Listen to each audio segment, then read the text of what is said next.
Good afternoon, Carlos Hansen. Let's begin the warm-up session. What is the dignity of being a nurse? Being a nurse is a noble and rewarding profession that involves caring for people's health and well-being.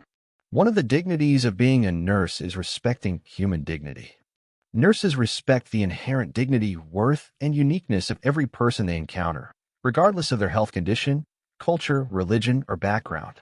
Nurses treat their patients with kindness, compassion, and empathy, and uphold their rights to privacy, autonomy, and quality care. Having a sense of purpose. Nurses have a meaningful and fulfilling career that makes a positive difference in people's lives. These are some of the dignities of being a nurse that make it a rewarding profession. What are the skills I need to be a nurse? To be a nurse, you need a combination of both hard skills and soft skills. Hard skills are those that are learned through training, education, or certification. Soft skills are habits or traits that enable you to work well with others. Hard skills can be acquired through formal education, such as a diploma, associate degree, or bachelor's degree in nursing, and certification or licensure exams. Soft skills include interpersonal and communication skills that are vital for building rapport and trust with patients and colleagues, and can be developed through experience, feedback, reflection, and self-improvement. However, depending on the specialty, setting, and role, one may need additional or specific skills to excel in the nursing career. How would you deliver bad news to a patient or their family members? It is a tough but inevitable part of the job, and I believe I have learned to navigate it effectively. I understand how hard it is to watch a loved one feel uncomfortable, so I always try to demonstrate empathy when speaking to patients' family members. I calmly explain the patient's condition and the next steps we need to take, giving them time to process that information and ask as many questions as they need. Even though the news must be upsetting, I knew I needed to be honest about the situation to manage their expectations appropriately. I would never want to give families false hope about the outcome. However, I also emphasized our medical team's commitment to providing him with the best care and treatment options available. Describe your ability to handle high-pressure situations. I've always done well with deadlines and thrive in a fast-paced work environment. During my time at the urgent care clinic, I have helped numerous patients with illnesses, injuries, and health crises. One particular day, a mother brought in her young child, who had been quite ill. During the intake process, the child became unresponsive, and I had to think quickly and act calmly. I immediately began checking the child's vital signs, sent the other front desk worker to get the doctor, and began cardiopulmonary resuscitation, which I continued until a physician took over. The child was ultimately revived, and my ability to act quickly using the training I had acquired was an integral part of saving that child's life. Discuss the personal attributes that make you especially qualified as a nurse. I am extremely detail-oriented. Whether I'm charting and keeping records, noting patient conditions, or administering medication, I always double-check my work.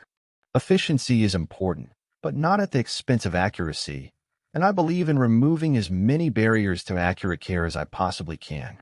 I am also very observant. I tend to notice the details about patients' conditions that others miss. Whether it's a glassy look in their eye or a certain way they are clutching their abdomen, I look for and record details that may offer clues into the causes behind a patient's condition.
Your preparation time is over. Please start your OET speaking roleplay. Good morning. Please have a seat. My name is Carlos Hansen, one of the practice nurses here. May I know your name for the records, please? My name is Mihiraa, a university student here. To start, could you tell me a little about what's brought you to see us today? I'd really like to understand what's been going on for you, Mihiraa. I'm not really sure where to start. I just haven't been myself lately. I don't find joy in anything anymore, even the things I used to love, like my photography club. I just feel really low and unmotivated all the time. I appreciate you sharing that with me. It can be really difficult to put those feelings into words. To help me get a clearer picture, would you mind if we explore some of the things that might be contributing to how you're feeling? For instance, I know university life can bring its own unique set of pressures. Could you please talk about it? Well, the workload has been intense. I have 2 big deadlines coming up, and I haven't even started the research. I just can't seem to concentrate. I feel like I'm falling behind, and it's making me really anxious. That sounds incredibly stressful, and it's very common to feel that way. Beyond the academic pressure, how have things been on a social level?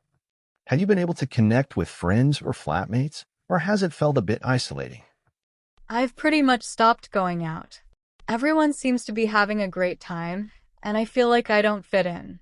I video call my family back home, but that sometimes makes me feel more homesick. And honestly, money is a constant worry too, which doesn't help. Thank you for being so open. It sounds like a few things are overlapping: the academic pressure, feeling a bit isolated, and financial worries. That's a lot for anyone to manage. To understand how this is affecting you overall, Mihiraa, could you tell me a bit about your general habits? For example, how has your sleep been? My sleep is all over the place. I stay up late worrying, then I sleep through my alarms. My diet isn't great either. I mostly just grab toast or snacks because I can't be bothered to cook properly. I see. And what about physical activity? Have you managed to get any exercise, even a short walk? Also, sometimes when people feel this way, they might turn to things like alcohol to cope. Is that something you found yourself doing? I haven't exercised in weeks. I just don't have the energy. I have had a bit more wine than usual in the evenings, just to try and switch my brain off and get to sleep. Thank you for your honesty, Mihiraa. That's really helpful for me to know. What I'd like to do now is explain why addressing these feelings is so important. When a low mood like this isn't managed, there are some risks we'd like to be mindful of. It can sometimes lead to a further decline in academic work because concentration is affected, which can make the pressure feel even worse. People often withdraw more socially, which can deepen the feeling of isolation, and if it persists, it can develop into a more significant depression. But I want to be very clear, this is not to alarm you, but to highlight why it's so positive that you've come in today. This is very manageable, and there are many resources and coping mechanisms we could talk about. Okay, that does sound a bit scary, but it's good to know it can be managed. Absolutely, it can. The fact that you're here is the biggest and most important step. Now, let's talk about some positive, practical self-care strategies you can start with. Mihiraa, my first advice would be to try and establish a gentle but consistent daily routine. This can really help provide structure. Within that, even a 20-minute walk outside can significantly boost your mood and energy levels. Focusing on a more balanced diet, even with simple meals, will help fuel your body and brain. And prioritizing those 7 to 8 hours of sleep is crucial. Equally important is what to avoid. I'd strongly recommend cutting back on excessive caffeine, especially later in the day, and reducing alcohol, as it can actually disrupt sleep and worsen low mood. It can also be helpful to take breaks from social media if comparing yourself to others is adding to your stress. A routine sounds hard, but I can try. The walk might be nice. That's a great place to start, Mihiraa. Now, alongside self-care, getting support is key. The university has excellent, confidential counselors who are specifically trained to help students navigate exactly these feelings. The student support services can also offer advice on academic pressure and financial worries. Don't underestimate the value of talking to a trusted friend or family member, too.